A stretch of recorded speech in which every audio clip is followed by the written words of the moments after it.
Hi, and welcome to the Long Range Shooting and Custom Rifle Building podcast presented by Wolf Precision Incorporated, where we learn about and share long range shooting and custom rifle building. I am your host, Jamie Dotson, and welcome to the show.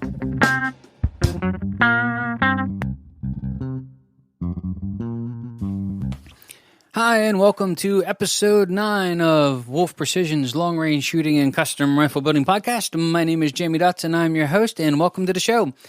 In this show, we're going to be talking about the purpose-built rifle and the things you need to take into consideration when you're building a rifle or preparing a rifle for the intended purpose, and how people drive this off course. So this is a great subject. It's something that we talk a lot on the phone with customers, and I think it's a great thing to share with you listeners. So let's get started. All right, so I spend a lot of time talking to customers on building custom rifles, and there's a whole gauntlet that we run through for the intended purposes. So, for example, we might have a gentleman going on an elk hunt. We might have another gentleman just building something to go out and shoot prairie dogs with and have some fun. And then we also might have somebody really wanting a lightweight sheep rifle. And so there's these whole list of uses and a wide variety of reasons that people build a rifle. And one of the things that I try to stay with is I try to say, stay purpose-built. And the reason I say that is it's sort of like this. You start off, with this parameter or this use of the rifle you're really trying to build the rifle for. So say, for example, we're building a lightweight brush gun where you might be shooting deer at 100, 200 yards. And so it has to point quick and be easy to carry. Then you start thinking, well, I might hunt elk one day. So maybe rather than building a 6.5 Creedmoor or a 308, maybe I should build a Magnum. Well, I might actually use it for antelope. And so it might be a much longer range shot. So rather than staying with a short light barrel, maybe I should make it a 24, 26 inch barrel. And we do this again and again and again until you wind up with a rifle that might be okay for lots of different things, but great for nothing. So when you take it on your intended hunt, it's really heavy, it's a long barrel, and it is the absolute wrong rifle for hunting in the brush. Too big a caliber, the list goes on and on and on. So when you're considering getting a new rifle, whether it's custom or factory, really try to make a list of what's a priority. What's important now? What are you using that rifle for? And stay in that circle or that guideline that you're making for yourself. We can say, okay, we're going to build a race car. We're going to go and compete in whatever NASCAR race. And we want a vehicle that's capable of doing 185 mile an hour. But we want to be able to take 8 friends with us. Oh, and let's not forget that we have to tow an RV once in a while. And let's not forget that it has to have some ground clearance because of the campsites we visit. And so you wind up with this horrendous-looking minivan that goes 185 mile an hour, will terrorize your friends, and all but guarantee you will never be allowed to drive in the carpool again, and will certainly not win the race. The same thing happens with custom rifles or factory rifles. You sort of try to make the rifle fit multiple things rather than just staying focused on the one or two really important things that the rifle is mainly going to be used for. Because the truth of the matter is, you can press a really lightweight hunting rifle into making a longer shot if need be, if your skill set allows it. Now, it's not ideal for that, but if the conditions are right, the position is a good position, you can press that into service to make that shot happen. And vice versa. You could climb into a hunting stand where, you're only shooting 100, 200 yards with maybe a little bit more heavier rifle that was designed for either a bigger caliber like elk or maybe a little bit longer barrel. So you can do that stuff. But try to stay really focused on what you're really intending the rifle to be built for. Now, what we've tried to do here is we've split our rifles up into basically 3 lines. We have our Rcc Hunter, our Rcc Tactical, and our Rcc Tactical Elite. And all three are different, but actually really close in the way that we build them. So let's start with the Rcc Tactical Elite. That is built using our BTE action, which has an integral steel lug machined into it, integral machined in rail. It's heavier. It is meant for our long-range competition rifle. That could be pressed into service as a hunting rifle for something that was either going to take much more abuse or someone who didn't mind carrying around a little bit more weight for a longer shot. But really, that's what that action was designed for. It's going to be carrying a heavy barrel. More than likely, it's going to be in a more traditional tactical style stock. Then we move down to the Rcc Tactical, which is same quality action, but a lighter action and a little less expensive just because we don't have the machined in rail. So it has our BAT Tactical action, and it has an aluminum pinned 20 MOA Picatinny rail and an integral recoil lug. Everything else on the action is exactly the same as the Elite. And that would be really appropriate for maybe just saving a couple $100 and building a really nice tactical rifle. Maybe save a little bit of weight if you're trying to cut some weight from the rifle, or really a long range hunting rifle. But again, the list of stocks that you'll see underneath there that we really recommend are a lot of your tactical design stocks. But then we move on to the Rcc Hunter. Now, the Rcc Hunter uses the same action as the Rcc Tactical. It is the lighter weight version of our Elite, so it has an aluminum pinned Picatinny rail, integral recoil lug. It is a 1/4 pound lighter. But what I want to recommend here, and here's where I want to sort of say, when you're building this purpose-built rifle, take a couple things into consideration. And I'm talking really about the hunting crowd. This is where we're going to blur the lines a little bit from our Rcc Tactical to the Rcc Hunter. And this comes from experience in spending a lot of time building great shooting rifles. And the way that we would like to build a hunting rifle for our customers is to allow them to build a great shooting hunting rifle without taking away the potential accuracy of the rifle or the extended distances that it could be used for. So this is how it works. When you build a traditional lightweight hunting rifle, say for example like a sheep gun, you'll hear, you only want it to be 6 pounds, 7 pounds, and, ounces equal pounds and pounds equal pain. You'll hear all of this stuff. But with all of that weight reduction and improper stock design to do it, you start sacrificing the shootability or the potential accuracy of the rifle and the shooter on the rifle. So when you take a traditional style hunting stock, say something, for example, along the lines of a Remington 700 BDL design or along that area, that stock, in my opinion, is sacrificing the potential accuracy of the rifle because of its shootability, and degrades how well the actual shooter can get that shot downrange. Now let me explain.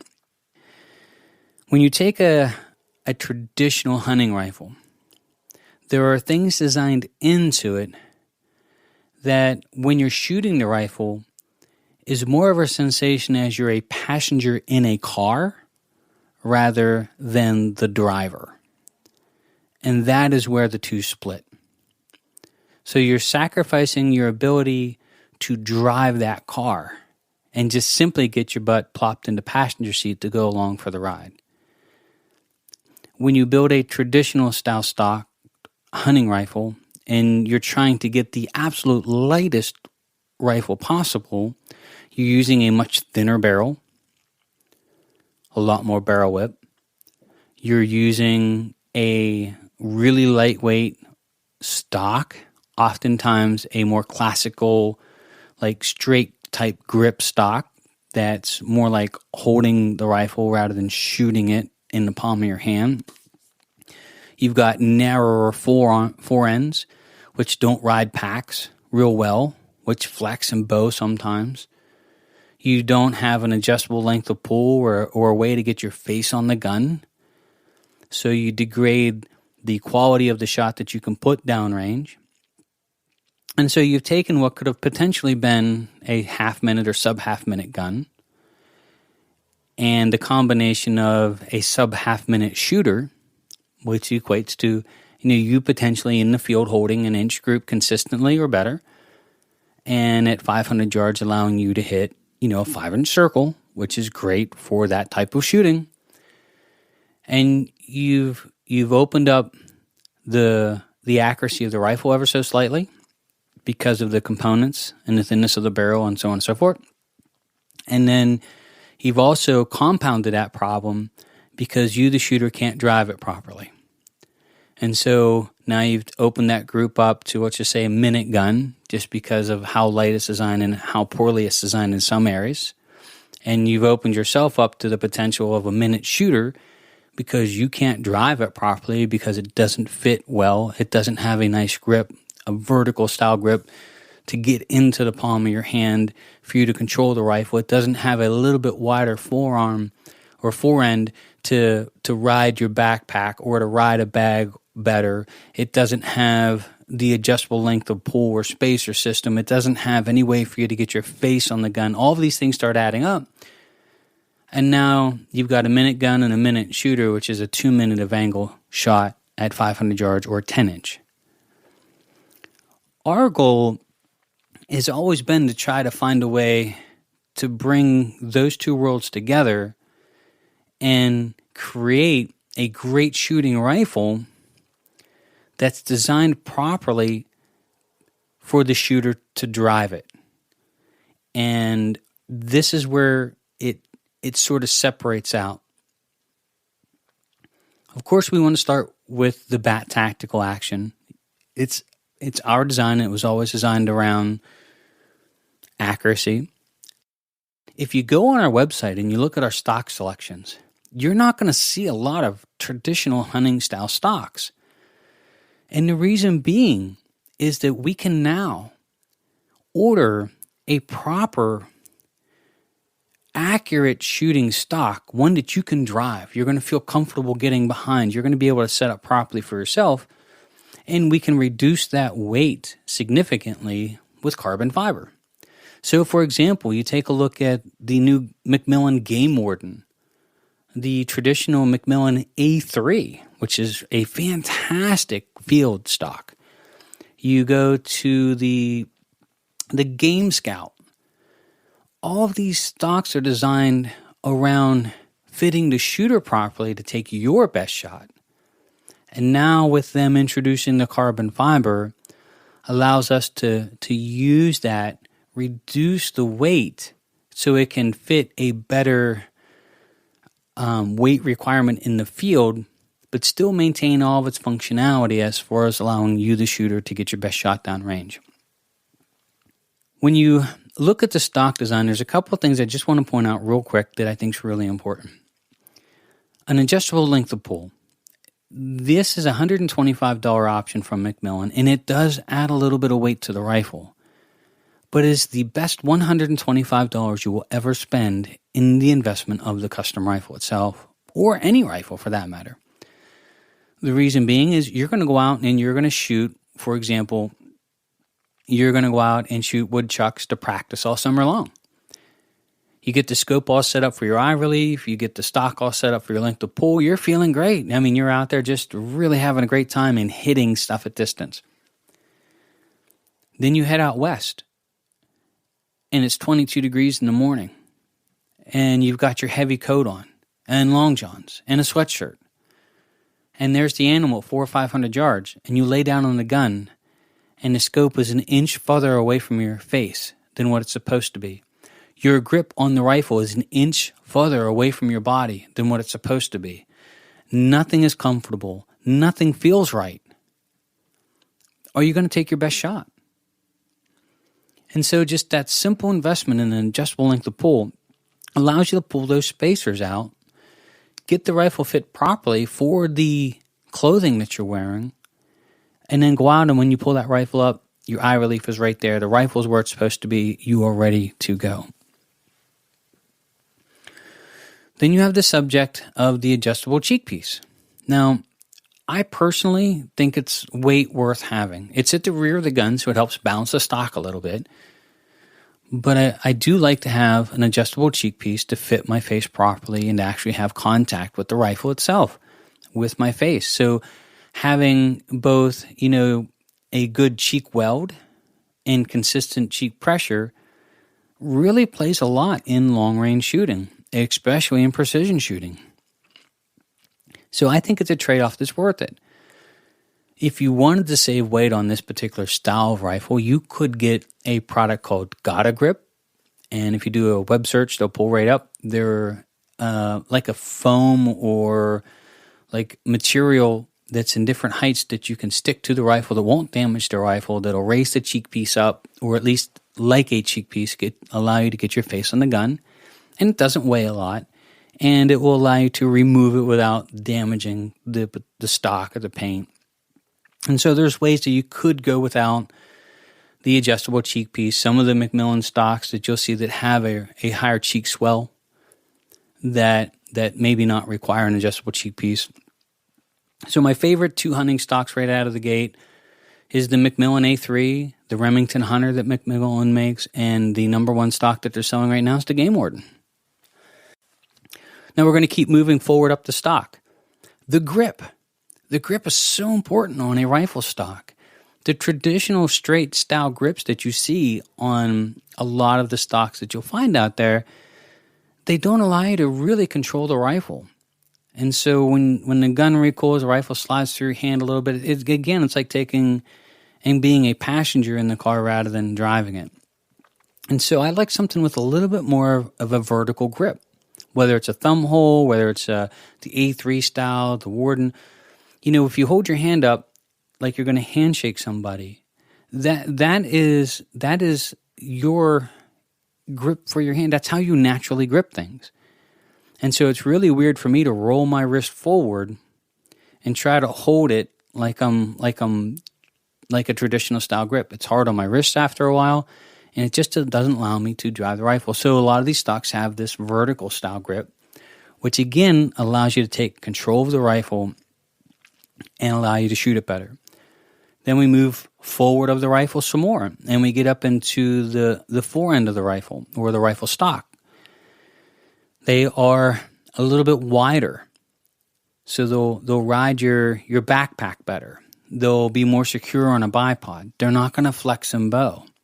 A lot of times they have a little bit flatter sides, so you could push them up against a tree or a fence post, and they'll ride straight and true to take a non-traditional type shot. When you add all of these things together, it is almost like building a tactical rifle in a hunting format. So the carbon fiber stocks that are out there right now that are really designed about shooting have finally come of age in the hunting world. Now, where we want to separate that out and where we think this finishes off the process is in the barrel. And so what we recommend and why all of those stocks are chosen by us as to what we prefer to build on is we can have a wider barrel channel cut into it, which allows us to use proof-researched carbon fiber barrels. Now, why would you spend the extra $399 for a proof barrel? If you're building a hunting stock or a hunting rifle, weight matters. When I went out on my elk hunt, I had a 26-inch Remington Varmint Contour stainless steel barrel, and I carried it every day for 10 days. Yes, it wore me out. It was heavy. My shot was 645 yards. It did its job. When you take and you put a pencil barrel or a very thin barrel, number one, it doesn't allow you to put a very effective muzzle brake on it. Number two, most of your suppressors are 5/8 24, so the barrel isn't thick enough to suppress it. So we can't put a 5/8/24 threaded suppressor on the gun, which personally I like to hunt suppressed. And you'll have a lot more barrel whip. It won't be quite as accurate for distance. Great killing machine, don't get me wrong. 100, 200, 300 yards, that is a great rifle.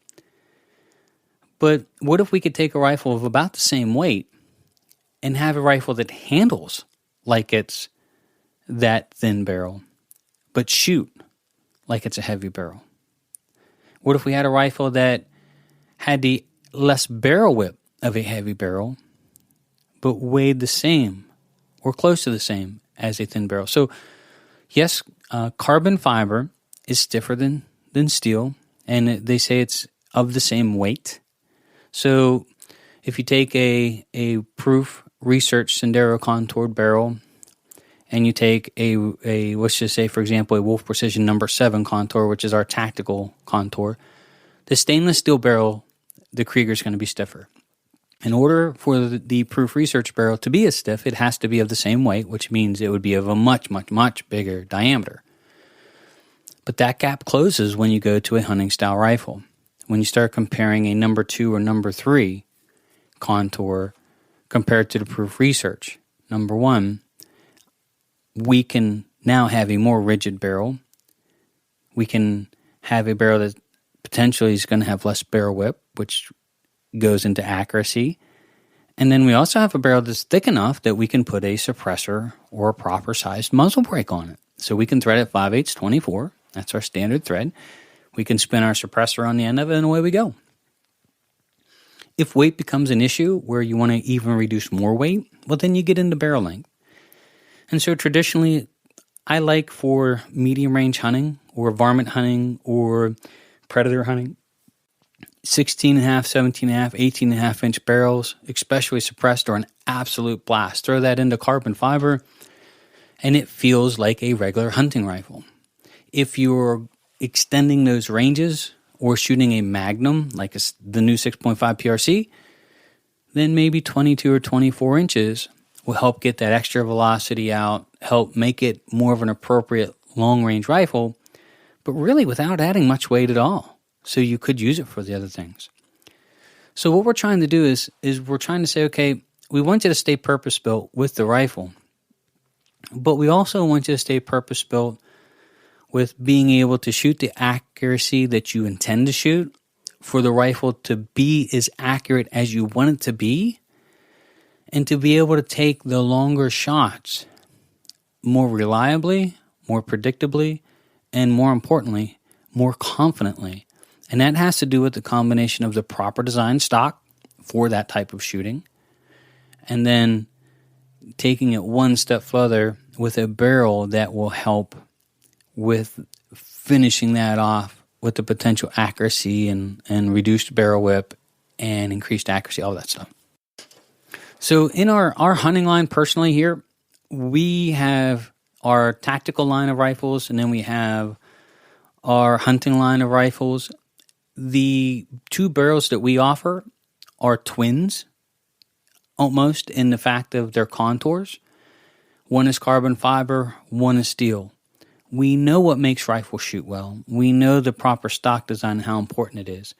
What we're trying to do is say, okay, let's make a purpose-built hunting rifle that fits the parameters of 80% of the shooters out there, weight-wise, but allows them with twice the range or a more comfortable potential long-range shot.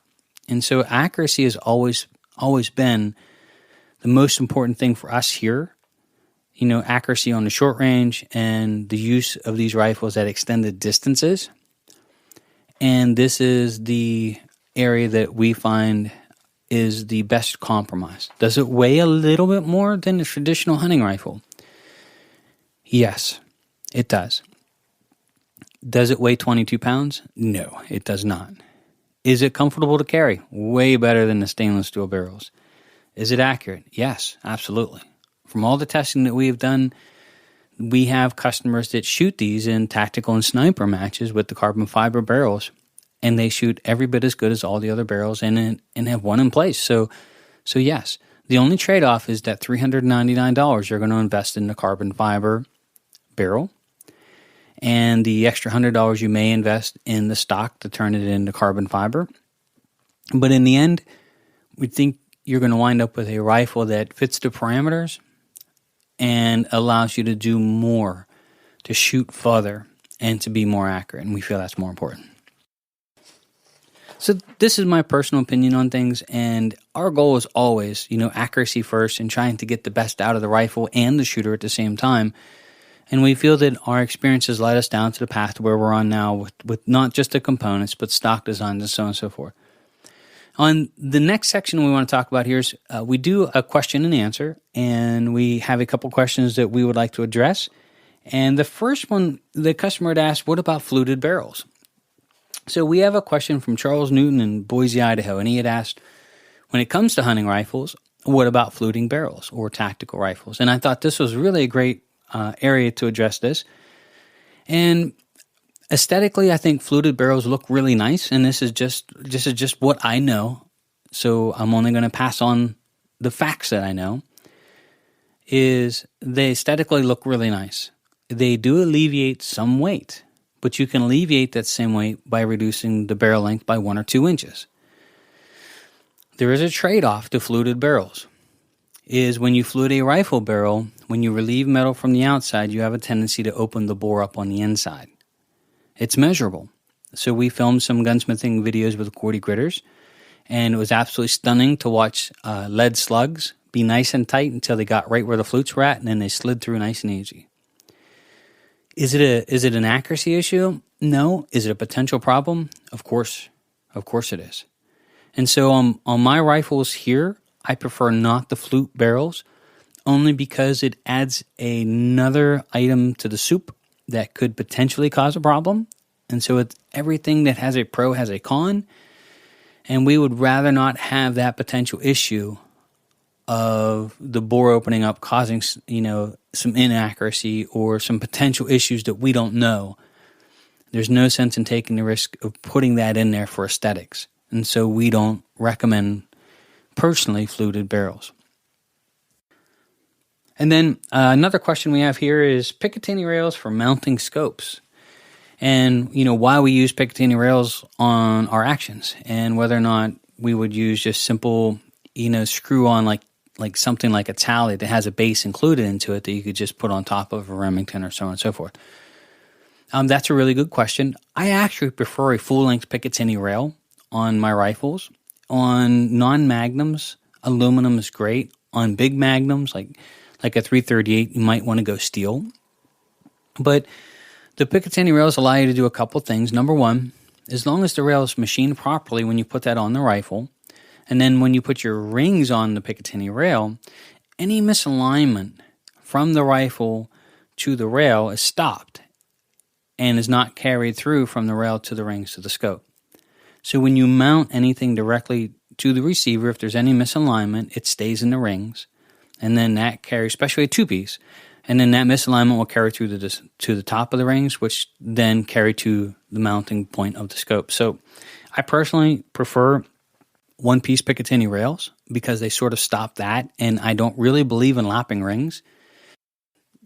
And this really prevents us from having to do that. And the other thing that's nice too is when you set up a system like this is you can actually bounce the scope from rifle to rifle. As long as you have Picatinny rails on all your rifles, you just loosen up the mounting bolts or screws that fasten the rings to the rail, and you take the scope off with the rings still attached, and then you can move it to the next rifle, your varmint gun for the summer. And then you can take it off that and put it on your elk gun. So you don't have to have one designated scope for each rifle. You can sort of buy one or two really nice scopes and bounce them from rifle to rifle. And then the other thing we're sort of playing around with now is the new Spur Mounts. And we've been playing with them a little bit here. I'm going to run one on my match gun this year. How it mounts to the Picatinny rail is even more robust than the two-piece traditional rings. And that will make for a stronger connection, maybe make even for less, whip and bend and everything else being translated to the scope. And then, of course, the repeatability. We take our scopes off rifles all the time and really to clean them. So I'll take my scope off, I'll take my barreled action out and scrub up the rifle, then I'll clean the scope all up, and then I'll put it all back together. And even with using the Picatinny rail and the ring staying attached to the scope, we usually stay pretty zeroed. It usually doesn't have any issues. But going with something like the Spur Mount has a level included in it, and the repeatability of taking it on and off or bouncing it from rifle to rifle, it's just a really nice tool. So we'll give some follow-up and feedback on that as we keep using it more. But no, that's a great question, and we actually like one-piece, full-length Picatinny rails. So as always, we'd like to thank you for joining us, and, any feedback for the show, if you have any questions, comments, please contact us, email us. We always appreciate it. If you send us a question through either Facebook or through our email and we answer it on our podcast, please let us know, and we will send you a free t-shirt as our way of saying thank you. But again, thank you for joining us. My name is Jamie Dotson. I'm your host, and you are listening to the Long Range Shooting and Custom Rifle Building Podcast.